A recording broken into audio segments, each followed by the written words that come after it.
Assalomu alaykum qadrli futbol muxlislari, e'tiboringiz markazida futbol vaqti kanali do'stlar.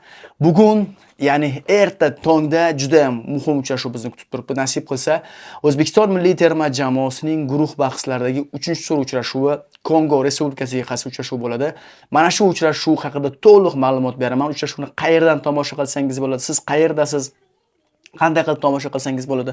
Dunyoning istalgan nuqtasidan qayerdan tomosha qilishingiz mumkin bo'lgan ma'lumotlarni aytib o'taman. Do'stlar, uchrashuv O'zbekiston vaqti bilan tongda, ya'ni 28-iyun kuni tongda, erta tongda 04:30 da bo'lib o'tadi. Moskva, Sankt-Peterburg vaqtlari bilan esa 02:30 da bo'lib o'tadi. Do'stlar, siz uchrashuvni agar O'zbekistonda bo'lsangiz, Zo'r TV, Futbol TV orqali sof o'zbek tilida tomosha qilishingiz mumkin.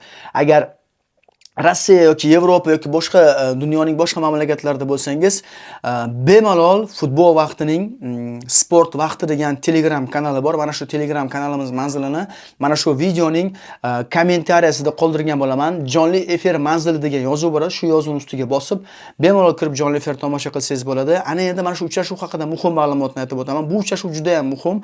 Agar biz Kongoni kamida 5-0 ga yutadigan bo'lsak, guruhdan chiqamiz nasib qilsa. Chunki mana eng yaxshi 3-o'rindagi holatlarni ko'rib turibsiz. O'ylaymizki, hali Xorvatiya ham ochko yo'qotadi, Jazoir ham ochko yo'qotadi va agar biz kamida 5-0 ga yuta oladigan bo'lsak, xudo xolasa chiqa olamiz degan umiddamiz. Shuning uchun umidni cho'ktirmaymiz. Hali hech narsa yakunlangani yo'q. Hali umidimiz bor.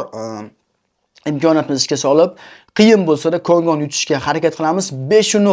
5-0 ga yutsak bo'ldi, tamom. Qolganlar qanday natija qiladi, nima qiladi farqi yo'q. 5-0 ga yutaylik, xudo xolasa chiqamiz. Shunday ekan do'stlar, O'zbekistonga omad tilaymiz. Kommentariyada yozib qoldiringlar. O'zi bu Kongo Respublikasi, ya'ni 12 ta futbolchisi kuchli 5lik chempionatlarda o'ynaydigan terma jamoani 5-0 ga yuta olishga kuchimiz yetadimi? Bu haqda yozib qoldiringlar. Yuta olamizmi, yo'qmi? Siz o'yindan nima kutyapsiz? Umuman erta tongda bo'ladi, noqulay vaqt 04:30. Mana shu vaqtda futbolni ko'rasizmi yoki uxlaysizmi? Shaxsan men nasib qilsa ko'raman futbolni. Erta tongdan turib olaman, xudo xolasa futbolni ko'raman. Sizchi, siz futbolni tomosha qilasizmi? Agar futbolni tomosha qilishni xohlasangiz, yana bir bor eslatib o'taman. Erta tongda O'zbekiston vaqti bilan 04:30 da, Sankt-Peterburg, Moskva vaqtlari bilan esa 02:30 da boshlanadi uchrashuv va uchrashuv agar O'zbekistonda bo'lsangiz, Zo'r TV, Futbol TV orqali jonli efirda bo'ladi o'zbek tilida. Agar O'zbekistonda bo'lmasangiz, futbol vaqtini sport vaqti degan Telegram kanali bor. Mana shu Telegram kanalimizning manzili kommentariyada qoldiriladi. Telegram kanalimiz manzilini jonli efir manzili deb yozib qoldiramiz. Shu yozuvni pastida ko'k yozuv bilan, ko'k yozuvning ustiga bosib, Telegram kanalimizga hozir o'zida obuna bo'lib qoling va nasib qilsa, xudo xolasa sof o'zbek tilida uchrashuvni tomosha qilamiz birgalikda. Futbol vaqti haqida umuman hammasi haqida to'liq ma'lumot berdik. Faqatgina bitta muammo, nasib qilsa Kongoni eng kamida 5-0 ga yutmasak guruhdan chiqa olmaymiz.